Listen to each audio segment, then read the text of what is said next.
Look at the. Okay.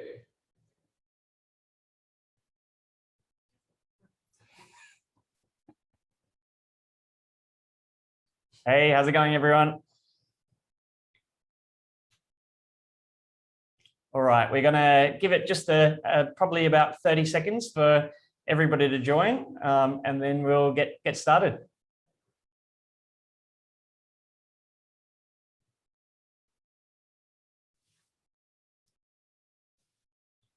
Okay, guys, thank you everybody for attending. So this is a presentation by DTEX today, and what we're going to be looking at is some practical advice for those that are building their first trusted insider program. So, and maybe we'll get the slides running, we'll jump in, but just a little bit of housekeeping as well today. There's a QA box. This is an open session, so there's going to be some time for QA at the end, but we'll also be asking a few questions to the team here as well, and we'll stop some of the presenters as well if you've got some questions as we go along. So please feel free to interrupt us, but use that QA box as well. So hi, I'm Rajan Koo. I'm the SVP of Customer Engineering. I head up the insider threat analyst function here at DTEX, and that's globally. And over the last 15 years, I've worked on roughly over 100 insider threat programs or insider risk programs. And in Australia here, we're now referring to these as trusted insider programs. Alongside me, I've got one of our senior analysts on the insider threat space, Nicole Moore. She'll be going through a little bit of the governing principles behind your trusted insider program. So, what we're trying to provide today is really how to build a trusted insider program, but we're going to be providing some practical advice. There's a lot of common sense guidance out there, and we're going to be looking at a few of the different resources that you'll come across as you're building your first trusted insider program. But what we're going to try and do is give you some really key pieces of takeaways after this 1 hour session that will let you prioritize what you need to look at first. So I'm going to pass the ball to Nicole, and we'll start with the why. Cool. So insider threat, insider risk, malicious insiders, whatever we want to call it, realistically over the last few years, and particularly with COVID, the why has become a lot more obvious than it was. We've been focused as an industry for a long time around the external threat and what's going on with attack vectors and threat actors, but sort of particularly over the last 18 months, as we've seen with the pandemic, insider threats and the work from home changes and the speed at which that happened have just increased the internal threat. So from a purely statistical point of view, what we can look at here is actually your insider internal incident is a lot larger than what we would have thought about.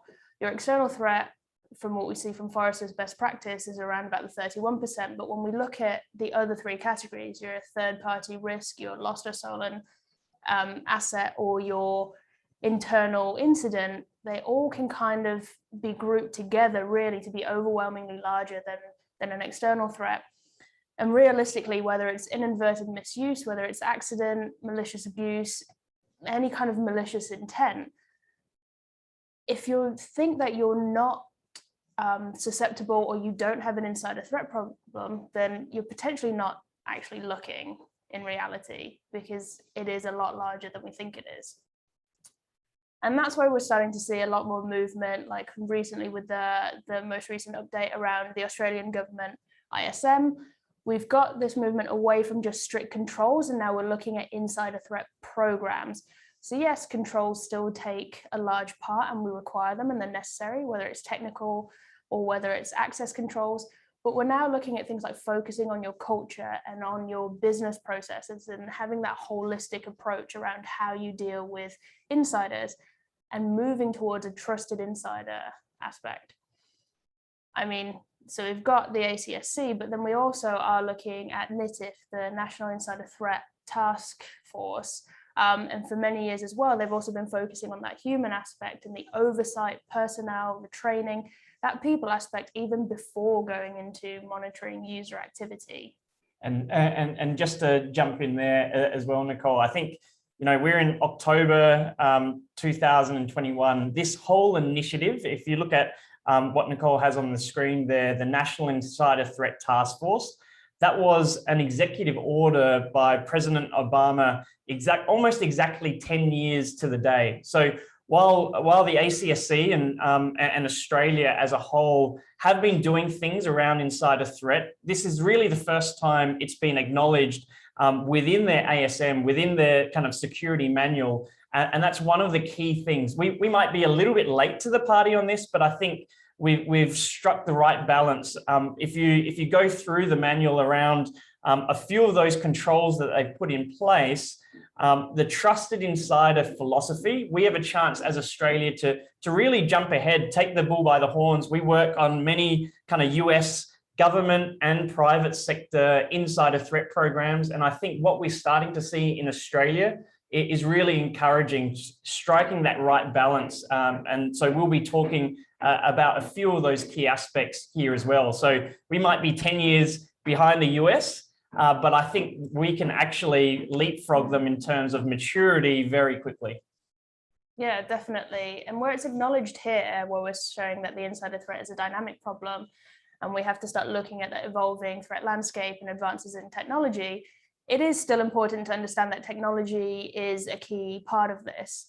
So for an example, if we look at one of the most comprehensive technical reports around mitigating insider threat and insider risk, we've got the Carnegie Mellon Software Engineering Institute. Their CERT team published the Common Sense Guide to Mitigating Insider Threat. And we can see on screen this huge profile of both technical data sources and non-technical data sources.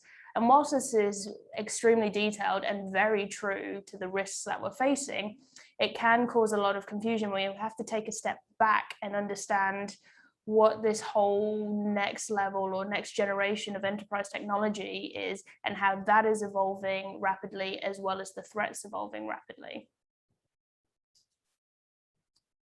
So if we start looking at that. Fantastic. And I'll actually go one step back as well, just to the previous slide. So you'll see in the ISM, if you're familiar with the trusted insider controls, this document actually gets referenced inside the ISM as well. So it's a fantastic piece of guidance, and it's one of the key kind of foundational documents that anybody that's standing up a trusted insider program or has stood up a trusted insider program has typically based the foundation on the recommendations coming out of the SEI CERT guidelines.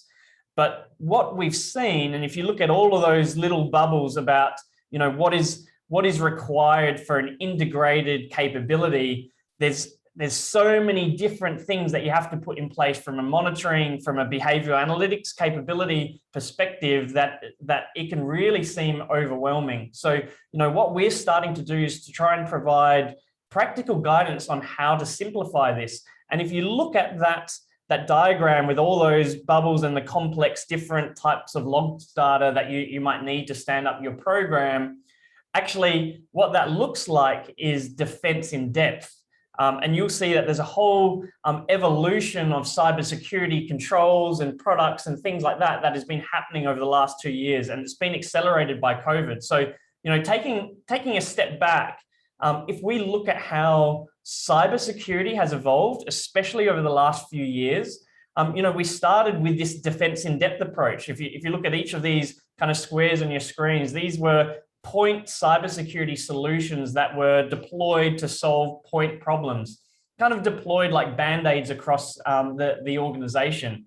There were not enough skilled security staff to man each of these products. So the advent of the SIM. Let's pull all of the data to one place. Let's have a single pane of glass where our cybersecurity team can manage all of these incidents. Well, for many sophisticated organizations, go back kind of 3 or 4 years, and there were still too many alerts, too many false positives. This was the advent of UEBA, a user and entity behavior analytics. Now, behavior analytics had the promise that if I take all of this data, this big data that I pulled into my SIM, I apply machine learning, I apply artificial intelligence on top of that data, I'm going to cut through the noise and find the things that really matter, reduce the false positives. Now, largely this failed, not because the algorithms weren't fit for purpose, but because all of these different data sets were never designed to talk to each other. And you couldn't really contextualize human behavior from these log data sources. There were just too many gaps. What has happened over the years is we've seen consolidation, first at the firewall space, the next-gen firewall piece. We've seen consolidation on the device, the malware focus that with next-gen antivirus. We've then seen consolidation at the SIM layer, and we now call these next-gen SIM products where the focus is on the data. So if you look at, for many organizations that have been going along this journey, moving away from defense in depth, where they've started on these three boxes, but what has been left here are the things that are typically related to insider threat or insider risk. Think of data loss protection solutions, think of user activity monitoring, or the more kind of intrusive traditional surveillance products, the digital forensics, the e-discovery products, typically at the endpoint. Now, all of this has a focus on the human element. And that's where we'll be focusing that technology stack today. But if you look at this, that evolution away from defense in depth, what does this actually mean? This has very similar parallels to zero trust. And you'll see that word or that acronym be widely misunderstood in cybersecurity. But zero trust is the movement away from your network as the perimeter and the focus for your security. And it's now putting the focus into the data, the device, the human, the workloads. So this evolution has been falling in line with what we say is zero trust as well. And your trusted insider program can support that wider journey to a zero trust infrastructure or architecture. So, the first step that we always say for organizations that are first starting their program, the first thing is that why. The things that Nicole went through, you need to have stakeholder engagement. If they don't understand why this is important, you're never going to get the buy-in to really map out a true trusted insider program. So at a very senior executive level, they've got to understand from the risk-based perspective why they need to invest in this program. What good looks like. Forrester have a really kind of simple and easy to follow kind of best practices around insider threat programs, but it involves getting all of the cybersecurity stakeholders from around the business. That's all the way up to the CEO, legal, internal audit, risk, the CIO, the compliance officer, the CISO as well. But it also means the line of business owners, human resources, and the insider threat team all need to be part of that. So often we see standing up a trusted insider working group or getting that initial stakeholder engagement around the program as step one. And that's really important. So here we're going to have a look at what happens if you don't get stakeholder engagement right. If your trusted insider program is siloed and communications aren't happening the right way that you expect. And this is a real life case study. This is an organization in Europe, actually running out of the UK, a global media company. They had one incident. So an IT administrator was detected with Tor browser usage. Now, one of the key things was we saw that illegal internet content was downloaded. It was downloaded. For those not familiar with the Tor browser, it's a way of obfuscating your internet activity. Now, in this case, that illegal download was related to CSAM, child sexual abuse material. So something really illegal coming down onto the corporate device. So what should you do next? And this is kind of a question to the team out there, and feel free to put in your notes or questions about this. But I've got 4 different things that could happen, and a combination of these could be correct as well. So should you escalate that to the Insider Threat Steering Committee? Should you immediately remove the employee from corporate systems? Should you place a person on a watch list and try and get additional context about what they were doing? Or immediately notify the relevant authorities. This could be the police, it could be internal authorities within your investigations team. I'll just kind of pause there just to see what people think is potentially the right approach or the wrong approach. Now, I won't ask you, Nicole, I know you know the answers. I was about to say that might be cheating. Well, let's jump straight ahead. Let's look at what this customer actually did. They did step B. They tried to immediately remove the employee from the corporate system. Now, what we see, A, C, and D are all correct answers. But what happens if you don't have enough context and you then take a knee-jerk reaction to get this person off of your network? They're obviously accessing some really illegal content. So the visceral reaction is, I don't want this person working at my company and I want them off of our systems immediately. But that visceral reaction can often be can often have the most negative impacts. So in this actual case, that line manager was notified of a severe incident. They weren't provided with context. It was escalated by the SOC lead and the employee was immediately dismissed. They were walked out of the building and they were dismissed. The line manager didn't know why they were dismissing them. They were just told that they have to get that employee off of the premises, off of their systems immediately. This individual, the UK police was then notified. So they did follow some of the other steps. But what actually happened is on the way down, as they were leaving the building, this individual contacted a colleague and said, I've been locked out of my, I've lost my access key. Would you be able to bring me my corporate laptop downstairs? As the line manager was going up the elevator, the colleague was coming down with this individual's laptop, and he actually got the laptop and simply just destroyed the hard drive, and then returned the laptop with a completely new hard drive, destroying essentially some of the forensic evidence that was going to be important. And that investigation by the police, it was suspended, unfortunately, because there wasn't sufficient evidence to form a prosecution. So, here's an instance of what can go wrong when all of the stakeholders aren't in line and there's not enough context.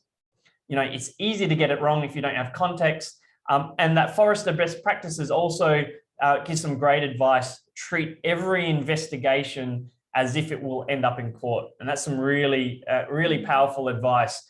You always think that, especially if it's being led by the SOC team, who are typically used to treating kind of malware incidents where you either nuke and pave the device or you uninstall the application. When you're dealing with a human and dealing with an employee or a contractor, you have to treat every investigation as if it will end up in court. And in this particular case as well, with it being an IT administrator, you have no idea how highly skilled they are or what access they have. So exactly, even more so with such a high level trusted insider at this stage, you really need to understand how you're going to do this step by step and sort of remove yourself from that knee-jerk reaction. Spot on. Now, let's take a look at a textbook example now of how to get it right. When you do have that context and you do have it have that stakeholder engagement. Here, there was a suspicious user behavior detected. It was a new contractor identified performing what we class as reconnaissance. They were actually sending these small, innocuous text files, nothing sensitive about the text files, no sensitive content or any information within those text files, but they had found a way to access their personal webmail, disabling their corporate VPN. This was a pretty locked down organization. This is an Australian company. And they were able to get the data, those text files out via their personal email. That was classed as reconnaissance. In this case, they, instead of alerting any individuals or line managers, they put the individual on a watch list and started to review their activities closer. They saw some unusual aggregation of sensitive data. the steering committee was notified, and then they notified the Australian police about their suspicions and their ongoing investigation. That sensitive data was actually Australian passport details, Australian credit card details, and things like that. 2 weeks later, that behavior escalated. A portable version of the Tor browser was executed and followed by an attempt made to exfiltrate the data. Because they were already on the watch list, this individual was apprehended at Sydney Airport, and we successfully prosecuted that individual. It was a guilty verdict, and the turnaround was very quick. So, it was a sophisticated data theft. It was a foreign national, but one of the detectives mentioned this was a textbook example of how identity protection should be run. And this was a public incident. So you can kind of look that up if you want, but a really good example of what happens when you get stakeholder engagement right. So step number 2, and this is really important, privacy by design. And this is something, if you look at in the US 10 years ago, in the establishment of NITIF, the National Insider Threat Task Force, privacy wasn't really at the forefront. But what we've seen by looking at insider threat programs in Europe, where GDPR is a really big requirement and proportionality is key, and we're also adopting some of those principles here in Australia. And we really believe at DTEX this is the right approach. So empower employees to have more control over their privacy, and employees really have a fundamental right to privacy, to do things. We're in the middle of a pandemic. People are just trying to get their work done, but also live their lives in their home life as well. There is, even though it might be on a corporate device, there is some personal privacy that really needs to be respected. So transparency, effective employee communications is key, not just about what data is being monitored, but importantly, what the company has chosen not to monitor. A lot of the times, employees have a misconception that there's been Big Brother or surveillance technologies that have been deployed, even though in particular when it's not actually the case. So being transparency about what is and isn't being collected and what control they have around this is really important. And that can be a really big enabler for the efficacy of the program going forwards. And the last one, transparency about what is not being recorded from a DTEX perspective, where there's no file scanning, no email content, no website content, no conversations or screen recording and things like that. When that's not being captured, it's really important to communicate that as well. And proportionality is king. Taking that European approach where every employee has a fundamental right to privacy. It's about making sure that the data captured is proportional to the risk. And that proportionality should be the foundation of the program as well. So if we look at what does that mean in practice, what's the practical advice? As cybersecurity practitioners, you probably have access to a lot of metadata. You have a lot of data that your security tools capture, that your network tools capture. But what things should be used as part of your Trusted Insider program? When we're making that decision, if you look at these 2 axes, and we look at what gives contextual value on the y-axis there, we have high contextual value and low contextual value. On the x-axis, we have the impact to privacy and performance. Mapping those data points that you're going to be collecting as part of your Trusted Insider program and where they sit on this scale can be really important. And you see at DTEX, and what we recommend to our customers, if you take that top right-hand quadrant of data points, the things that provide a relatively high value of context, but have a low impact to privacy and impact to the endpoint or network, and etc. That's your sweet spot. Those are the data points that you should be looking at first to try and understand risk inside your organization. So that's one thing about how to get that right. Now, step 3, understanding your threat landscape. What we haven't really covered in this presentation is what is an insider threat. If you're building your Trusted Insider program, we've made the assumption that you understand what insider threat is, but it's useful because there's different terminologies for different things. What we treat as insider threat is the first two: careless people that are making mistakes that might not follow your IT acceptable use policy. That is a risk to the business, and that needs to be treated accordingly. But most people, when they think of insider threat, they think of the malicious insider. They think of the Edward Snowden. They think of those very few kind of key incidents. Actually, it is quite rare to get people that are truly malicious. So you have to be proportional to the things that you're finding. At DTEX, we also treat the compromised account or the masquerader as a potential insider as well. This is somebody who may be outside your business, but by some means, maybe it's a phishing email, maybe it's a command and control attack, but in some way, shape or form, they've gained access to internal credentials. And we treat that as an insider because they're now inside your organization. They have those same rights that an individual has within your business, but the way in which they behave is very different.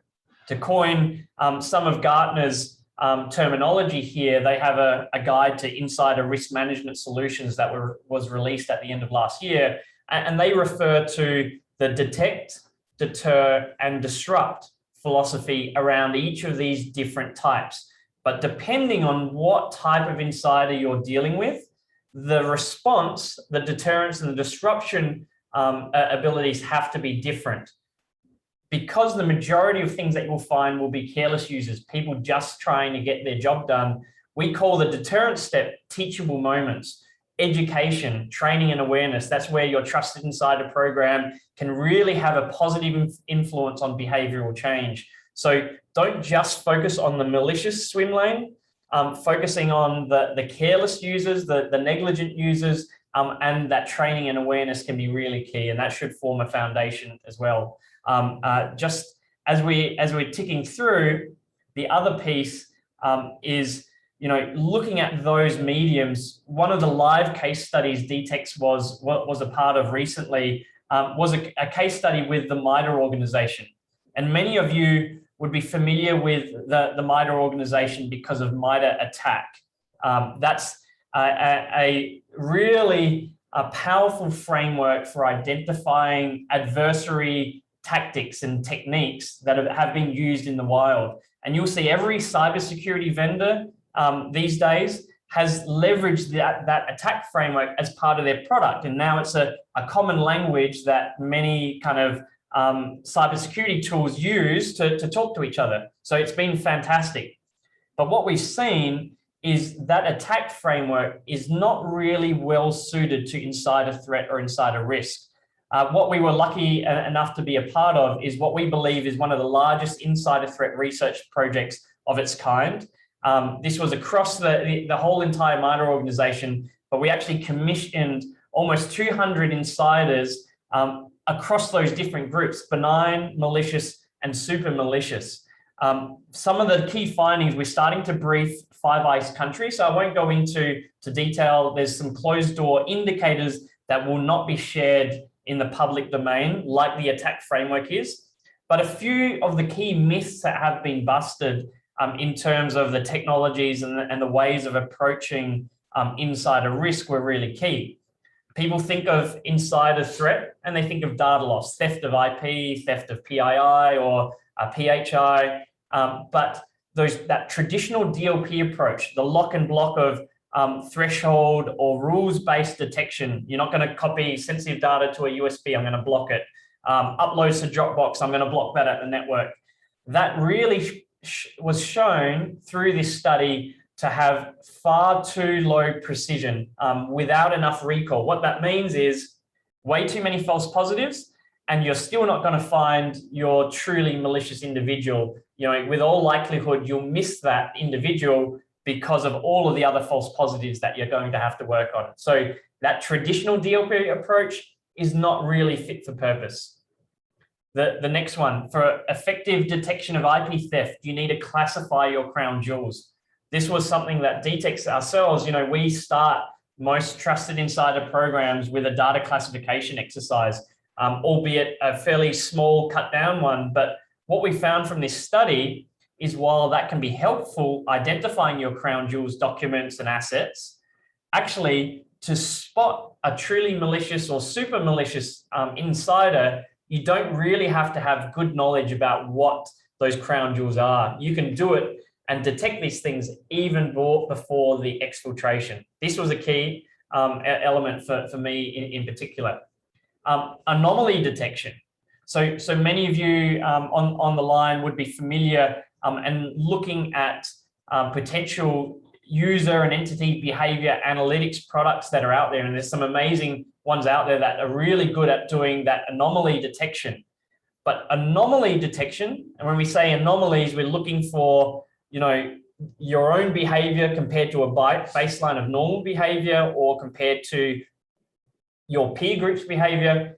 That also wasn't very effective at identifying these malicious insiders in the study. We only had 4 anomaly behaviors that had a decent amount of precision, but the rest would trigger too many false positives. And we put this down to that humans are kind of anomalous by nature. They do so many weird and wonderful things, especially during COVID, especially during remote work. And many of those weird and wonderful things are being done so that they can get their job done during a crisis. So anomaly detection, don't put all your horses in that one race. Now, MITRE ATT&CK TTPs, I've touched on that. They were not effective. We did profile them, but they were not effective for insider threat. And the last myth that was busted as part of this study is that you need a strong SOC team to successfully detect insider threats. And this is one of the more common things we see in the industry, is people putting that insider threat response function under the SOC team. So you suddenly have maybe specialized individuals of the SOC team that are working insider threats, but because they've had that malware background and that device background, the skill set that we found that was useful in detecting these individuals was a completely different skill set that your SOC analyst typically has. So we really advocate for not putting the insider threats function or the trusted insider function within the SOC team, and we can dive into that a little bit as well. So the 5 foundations of an effective program, I'll leave that to Nicole to kind of summarize what are some of those foundational pieces that really we see from our customers make a really strong trusted insider program. So we've got our kind of 3 steps that we've been going through, but sort of in terms of foundations, no matter how many steps that you have, we've seen in terms of getting your trusted insider program right now, in particular, is more important than ever. Like, as we said, and we started in the beginning, it's increased, it's been there this whole time. And again, to reiterate what we said, if a company thinks they don't have an insider threat problem, they probably aren't looking. Again, the insider threat function should sit outside of the security team. It's both a skills and a privacy sort of thing. With having a security team owning everything, it's great, but then we've also got the potential for a single point of failure, the potential for bias. And with insider threat, what we've found from the MITRE study is SOC skills are still good and essential, but we're looking at that sort of multidisciplinary layer as well. We're looking at human behavior at the end of the day. And so with the anomalous behavior issues around thinking that everything weird is bad, it doesn't really work that way. So sitting outside of the security team, you can kind of look more across the organization and look holistically at the activities that your employees, trusted insiders, potential threats are completing. As we've seen, there's a dime a dozen of tools, techniques, all kind of technology out there trying to address every single problem that we have. And it's great, but then it's also confusing and they can kind of mix together. So it's not a silver bullet. Realistically, if you don't have good process, or if you can't even escalate an issue in the right way, as Forrest has said, treat every incident like you're going to go to court with it. And that comes down not so much to the technology, but it comes down to the processes, to how you communicate this across, how you escalate it. When do you bring in the police? Do you bring in the police? With teachable moments that we have with our negligent insiders, do you need to bring in the police if someone is using their corporate device for personal things? Probably not, most of the time. But there will be those instances where you do, unfortunately. And just to add to that one, Nicole, kind of dot points 2 and 3 are kind of related. So you know, the security team often, and I won't say this in every organization, they have a propensity, they're designed to kind of set up cybersecurity solutions, manage cybersecurity solutions. So if you were to sit the insider, the trusted insider function in the security team, often it gets treated as a technology problem. I need to buy my UBA product. I need to get user activity monitoring. I need to do something in terms of surveillance. And that's where we see many organizations start by trying to identify the technology. Now, DTEX, we're a cybersecurity vendor, so our sales team will try and sell you software. That's what we do. But actually, when we walk into kind of insider programs, and they've actually got the kind of processes and the escalation procedures already sorted, that's when we know we're going to be successful as a vendor, because they're not treating our technology as a silver bullet. It's there to support the existing processes. When customers come to us and they go, or give us the ocean of insider threat use cases that you solve. And we're like, well, can you prioritize what your insider program is trying to solve for us, and we'll help guide you. When they can't answer that question, what are your priorities and what problems you're trying to solve, we know they're treating this as a technology is a silver bullet program. And that's where we try and make them take a step back. Before we tell you all about all the wonderful things that our software can do and all the problems it solves for any other customers, we wait to hear what are those problems that they're trying to solve, because we're not going to be successful if you boil the ocean and try and solve everything. So I think 2 and 3, they're really important, but they are related as well. And size and maturity comes into that also. If you're a small organization, if you're relatively new, are you going to have the scalability to have a whole functioning security team? Are you outsourcing? Can you buy all of the technology? The reason why these are called foundations is so that any size organization can actually start to implement a trusted insider program or an insider threat function within the organization, no matter how big or small it is. So if we start to look on to our fourth sort of foundation around there is you're looking for those indicators of intent, because realistically, if you're just focusing on exfiltration, you're too late. There's a whole bunch of activities that show some kind of intent, malicious, negligent, or otherwise, that would give you a good indicator before the exfiltration happens or is about to happen, that something is there. So you need to start looking for those early indicators.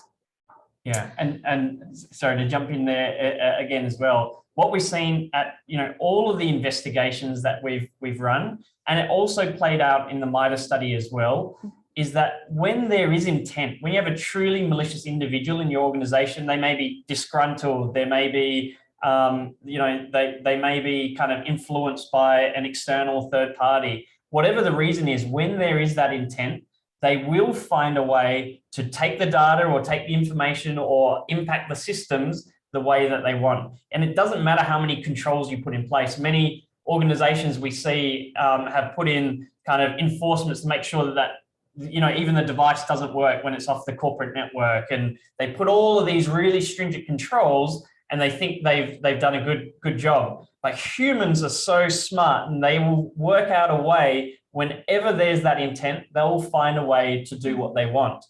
But the one thing that is common with all of the incidents that we see and the study that we've just participated in is that they will also try to cover their tracks. And the act of covering your tracks is actually a lot easier to detect than the exfiltration if you know what you're looking for. There's only so few ways to cover your tracks. So, that act of covering your tracks, we call them indicators of intent. When you see that intention, and that could come in the means of obfuscating data or trying to conceal internet activity, or even cleaning up after, deleting files or running disk cleanup tools and things that we see. Those little indicators of intent are pretty easy to see if you're looking for the right thing. So rather than just focusing on exfiltration. You have to focus on exfiltration, but don't do that as the sole thing you're doing. So that's really the important takeaway from step 4. And all of these then sort of lead into the idea of the human firewall. So for quite a long time, we see all of the jokes, we see all the memes saying that it just takes one user to forget the password or reuse all their passwords, or humans are the weakest link. But actually, you can start using this to create that human firewall and become the strongest link. And that starts with the first 2 steps that we mentioned here at the beginning, which is get stakeholder engagement and have privacy at your core. Because if you engage your stakeholders, and they kind of go hand in hand, they could be 1, 2 interchangeably, but realistically, if everyone's on the same page and understands this is what we're doing, this is what we're not doing, we understand that you're going to need to do your job, let us understand what roadblocks we're putting in, you can create this human firewall with quite low level controls. And that will just strengthen your insider threat program enormously. And it will actually become your trusted insider program, really, because you're not treating your employees as constant threats. You're treating them as trusted and trying to understand from your own threat landscape, are incidences those of negligence or benign? Are they malicious, or are we looking at indicators of compromise here? And as I said, with all 5 of these, whatever size your organization is, however mature your organization is, these are really sort of simple fundamental steps that you can take in order to start building that trusted insider program. Yeah, and what I like about the Australian kind of ISM and their use of the terminology trusted insider program, I think, at its core, this human firewall concept and philosophy is what it's getting at. If you look at kind of the US-centric approach for the insider threat program, or counter insider threat as it's referred to in the US federal government, there's been an evolution there as well from the analyst community like Gartner and Forrester to start to use insider risk. This is a risk problem like any cybersecurity things. It's about understanding risk. But the way in which the Australian ISM has taken this trusted insider, it really is about getting employee engagement. If they're engaged in this program, they become your first line of defense rather than people that you have to surveil. That's not the purpose of a trusted insider program. It's not about surveilling your employees or your contractors. It's about trusting them, educating them about the risks, and then the net effect is they're the first line of defense that will be protecting your organization. Exactly. So I guess the question is sort of where to next? Realistically, it's a bit more about trust. It's trusting the experts. So as we've mentioned through this, we've had Forrester's best practices around mitigating insider threats. We've got Carnegie Mellon with their SCI and Common Sense Guide. We've got NITIF as well as the ISM. But we also have coming soon around MITRE, which Raj will talk a little bit around. Yeah, so this, we have to thank the A3C as well, the Australian Cyber Collaboration Centre as well, for putting DTEX and MITRE together. There was a few initial programs, and that started down here in Adelaide within the A3C. We founded the study. The A3C was a sponsor for what we believe is the world's largest insider threat study, and that was conducted in Washington. But that now we have formed a partnership with MITRE around insider risk programs and providing specifically for the Five Eyes community, the Five Eyes countries, and the critical infrastructure organizations within those countries. So MITRE contains over 15 years of behavioral science expertise as it pertains to insider threat. We're leveraging that experience to help organizations stand up or mature their trusted insider programs. So we've got some pilots already started here in Australia. We're on the cusp of starting some of those in North America. We're doing some briefings for Canada this week as well, but it's a really big initiative that we feel is for the greater good. It's not just about MITRE or DTEX, it's about trying to take some of our learnings, our shared learnings, and kind of share that within a trusted environment, including some of the indicators that came from that study. So that's a really kind of interesting partnership For where to next, look, if you're standing up a trusted insider program, or you're looking at even data loss, if you're making the decision, hey, I need to protect sensitive intellectual property in my organization, I need to protect against, I've got some regulatory requirements that I need to meet, please come and speak to us or reach out to the A3C or our partners, and we'll be happy to provide some guidance on that as well.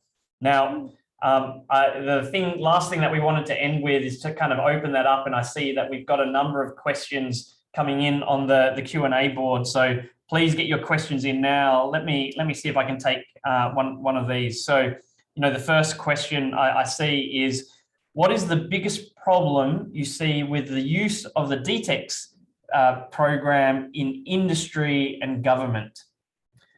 So I'd probably go to, and I'll maybe let you chime in, but if I go first on that one, Nicole, the biggest problem is when organizations think we are the silver bullet to solving insider threats. Now, we can surface things in our technology, and I really believe it's one of the best capabilities that exists, but every vendor will tell you that. But the reality is, when we go into organizations and they already have mapped out, if we find something, how they escalate that and what the response is. You'll see at the start of this slide, and we coined Forrester for a few things, and that first slide we saw a dog chasing a car. Eventually you're going to catch the car, but make sure you have a plan. What are you going to do? Don't be that dog chasing a car that doesn't know what to do when they actually catch the car. I always like that analogy. If we have customers that have already got their response procedures, their escalation procedures sorted, that's where DTEX can come in and really help with prioritization, identifying those really bad things that need to be addressed. But when we're being treated as a silver bullet, I'm wary, because we're not a silver bullet. This is a really complex problem. Insider threat is more difficult than malware. This is not a, you can't just nuke and pave a human, but you can do that to a device. You have a lot to do in terms of evidence gathering, and you've got to, if you're going to prosecute or take some action against an individual, you really need a lot of evidence to back that up. I think something that we see a lot as well is because of what we profile and kind of the anomaly detection, as well as sort of the risk-based profiling that we highlight with the information that's collected from organizations, is on initial deployment, trying to, with those organizations, whether they have everything mapped out, as Raj said, or just seeing what happens, to sort of keep that calm and say, like, everything that you're seeing on the screen is not a huge issue. It's not an incident. It's trying to define, and what we said in sort of step 3 about understanding your threat landscape. Are we looking at teachable moments? Is it updating some policy or even creating some policy? Or is it that we have to go into something a little bit further? Because I wouldn't label it a problem, but I do see it as something that I haven't quite got the wording for yet. But the sheer amount of visibility that sometimes we bring 100%. Once we switch on can be a bit daunting initially. And that's where we start to sort of handhold and work through that process to say, look, this is something really easy. Fire out an email and say, hey guys, remember, we have SharePoint. Don't send this through USB, or don't do X, Y, and Z. Just reminding users of what actually is there, and reminding that the steering committee or the key stakeholders that this isn't saying that you have a terrible environment. It's just you're now seeing sort of some of the quick things that we can fix, and some other things that are a larger cultural or behavioral change. Fantastic, fantastic. I see another question on the line there as well. So why should the trusted insider function sit outside the security team? So, one of the key things, and this is probably the most common thing that we see. It's not to say that the insider function can't work inside the security team. It's actually the most common setup, but the best programs that I've observed are where insider threat or the trusted insider function is independent. And it's mostly to do with the skill set. The security team can still own the tools, and typically they're the best people that know how to own the endpoint, understand the logs, aggregate the data, and do things. There's a whole capability and a set of skills that are built around tooling, but the trusted insider function is not about tooling. And that's the real core reason, is this is not about the tools. They're consumers of the tools. They're consumers of the data and the findings and things like that. So the security team can own the tool set 100%, but the function really works best if it's independent. And also that chain of escalation as well. If this isn't something that's going to be kept internal, there's that question of being independent or having the element of how do you escalate this as you go along as things get a bit more complicated. Exactly. There was another question as well about sharing some of the material. So we'll share some references and we'll provide some links to the information, especially the SEI CERT guidelines. If you're looking at the Australian ISM and where they talk about the 2 controls that are really important for trusted insider programs, they actually have a link to the SEI CERT guidance, the latest link. We'll share that link.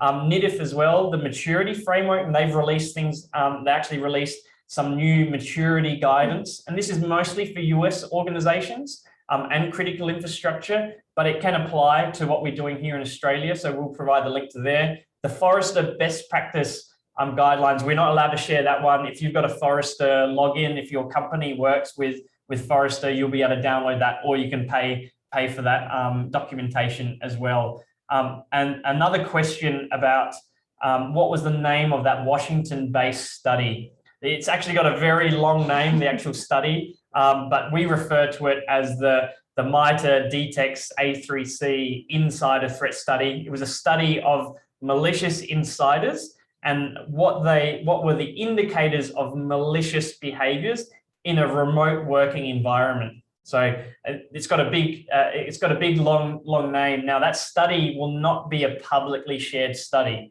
So please reach out.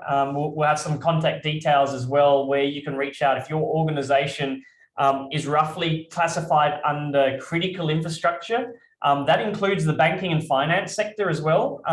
So if your class is a critical infrastructure organization, you're headquartered in Australia and your trusted insider team is based in Australia or a Five Eyes country, we will be able to share some of that information with you. So please reach out. But unfortunately for global organizations that are not headquartered in the Five Eyes, it will be a closed door study. We do have another one from Debbie online asking around if we can elaborate on data classification and the ways to understand the profile of a company's sensitive data from other means. So this isn't to say that a data classification exercise is not useful. It's just it's not the end all and be all of understanding how to protect and how to look at your insider threat. Because sensitivity of documents can be inferred through a whole range of things, and it really depends on who the threat actor is. When we looked at understanding your threat landscape, benign, malicious, compromised, by understanding that, you can kind of understand what might be key to them, to kind of think about it in other ways as well as who's touching the information. If it's only C-suite, then it's likely to be something that is quite sensitive, whether that has been classified sensitive or not, or if it's only one or two very particular users. In the study, we said we had the benign, the malicious, and the super malicious. Well, the super malicious would be going for and being able to access things that are more sensitive or perceived sensitive in their eyes than the benign users. 100%. And this is looking at the users that generate potentially sensitive data. We've taken a path of, often there's individuals within the organization that have a higher propensity to create and touch sensitive data. And if you look at that activity, we call it data lineage, looking at the lineage of any given file and the history of that and who created it and what they did with it. That's often more important than the content of the file itself, especially when it comes to intellectual property. So that's one of the things, the ways that we found to use the lineage to infer sensitivity rather than classifying data itself. Now, that's not to say data classification, like Nicole said, shouldn't be undertaken, but it's one of those things that is a never-ending journey for most organizations. And if you leave it up to your employees to manually classify data, so let's say SharePoint, put a classification marking confidential or publicly available or whatever classification markings you decide. If you leave that up to your employees, what typically happens, and there's been studies that reflect this, is that employees over-classify data. They'll typically give something a higher classification than it actually has. So what that means is through that data classification, you've trained your employees more and more to classify things, but just in case they're going to classify things with a high sensitivity, and then you just have huge amounts of information that are all highly classified, that then you've just got to have false positives coming from your DLP program and things like that. So trying to look at some understanding of your crown jewels can be important. But what we were talking about with the study is there's behaviors, not ways of classifying data. There's behaviors that will tell you if somebody's trying to steal something. You may have no idea what they're trying to steal, but those behaviors will lead you to that sensitive data. So looking at the underlying behaviors can be really important as well. Hopefully that answers the question. Cool. Well, I think that is all of the questions that we have online. And hopefully, we've answered all of those. But as you said, we're here in Adelaide at the A3C. And so you can always get in touch with us through either the A3C or our cyber through Cyber Week. And we hope that this has been a valuable session for you to start understanding how to build an insider threat program, at least from the first few steps. Fantastic. All right. Thank you very much, guys. We'll give you 3 minutes back. So enjoy. Thanks, guys. Awesome. Cheers, guys.